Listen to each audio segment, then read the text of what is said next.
This was originally supposed to be an October garden update video, and I got all the footage ready, but I just kind of lost the desire to edit it and put together a YouTube video. So now this video is just going to be all the gardening I've done between October of last year, 2023, until now, November 2024. And this will mainly just be fall gardening because we moved last spring. This is the strawberry variety of watermelon from Southern Exposure Seed Exchange. I planted it in mid-June and it is now early October. This variety is supposed to be planted for about 85 days and it's been over 90 now. This little tendril here is dried up now. That's a good sign. The watermelon's ready to harvest. It didn't get the full size I wanted, I think because it grew in such horrible heat this summer and didn't really get the springtime growing. So this is the first full-size watermelon I've ever grown.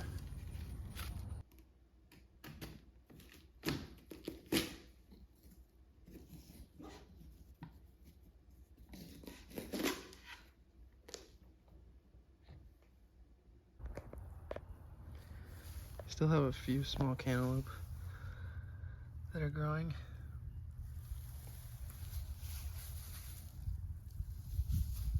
And this larger one is starting to split at the top, so I'm gonna pick it.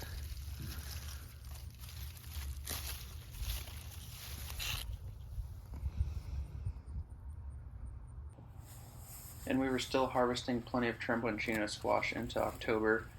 When you pick them this size, when they're about 12 inches long and an inch or two wide, you kind of eat it just more like a zucchini or summer squash.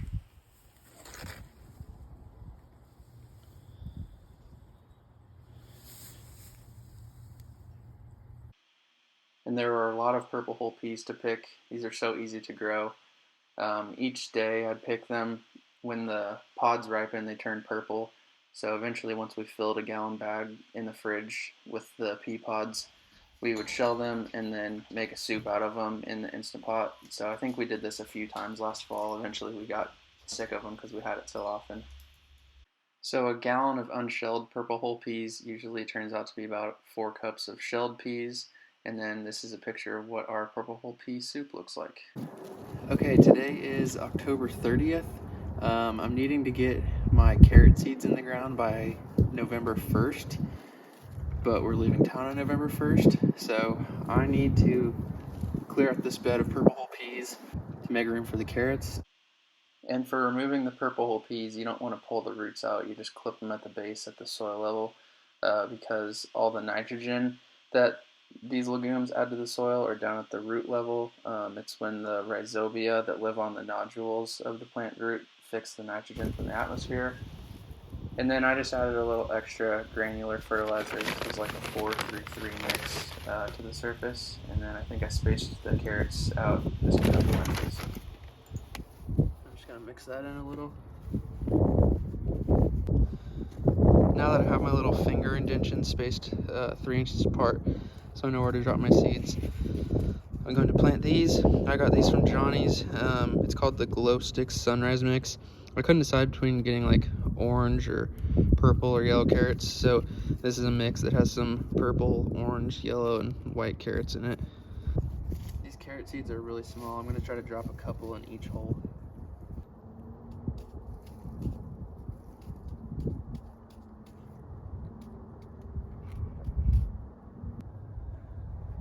It's supposed to get down below freezing tonight, so I put this row cover on over the bed of sugar snap peas, beets, and carrots. The squash might not make it through the night, we'll see. And I'm going to harvest a couple of the biggest squash because I don't want the freeze tonight to mess them up anyway.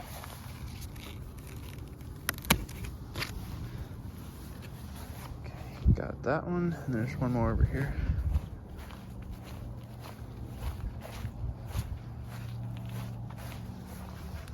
Yeah, leaving these purple whole peas and some squash out tonight is gonna be a little bit of an experiment. But this massive one I'm gonna get now. I think this is the biggest thing I've ever grown. There's my shoe for comparison. Everything under the frost cloth looks fine. All the sugar snap peas look just like they did last night. The beets look fine. Alright, yeah, I guess we had some minor frost damage. A lot of these leaves look all wilted now, but that's okay. I was kind of done with purple peas anyways. Some of the squash leaves look a little worse.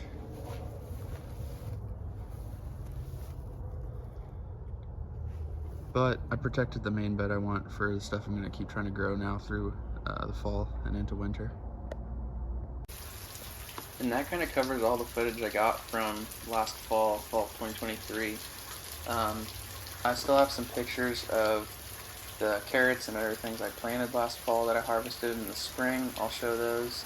And then the rest of this video will kind of be summer and fall of 2024.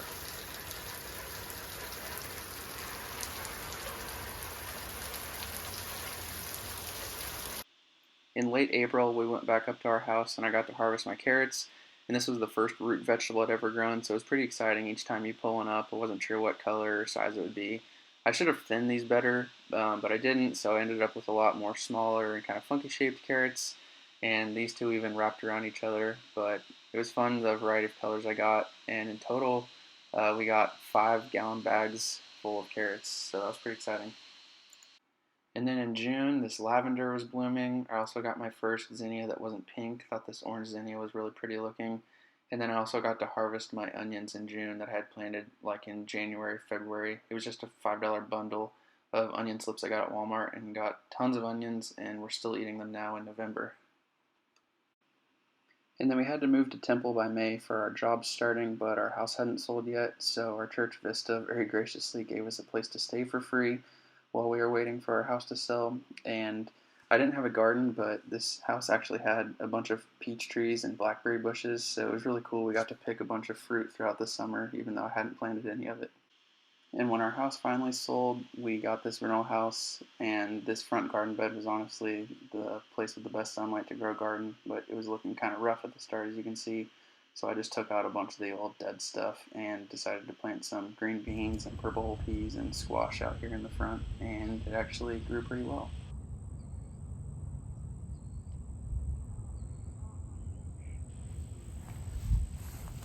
My Tromboncino squash are growing well. I could have harvested them already, but I'm letting them keep growing to turn into more of a winter butternut type squash. And then my one actual butternut squash is doing pretty well. This is from like the Burpee's butterbush variety, so it's typically a smaller plant and smaller butternut squash. So I'm kind of excited that I'm finally getting a larger size butternut squash. And then this one here is the first ever delicata squash I've successfully grown. This is not resistant to the squash vine borer, so it's been tougher for me to grow. But I'm excited I finally got one to grow to the size that I was able to harvest. This is the third season in a row now that I've grown purple whole peas from the seeds I kept from my own crop from the previous year. And I only choose the largest pea pods to grow from each year, and it's pretty cool that I've seen the size of the pea pods, the number of peas in them, grow larger, and I'm getting better crops now from it.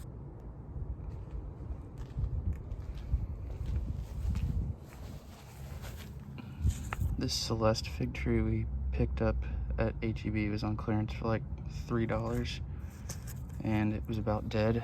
It's gotten quite a bit bigger, but I think it's about to go dormant for the winter.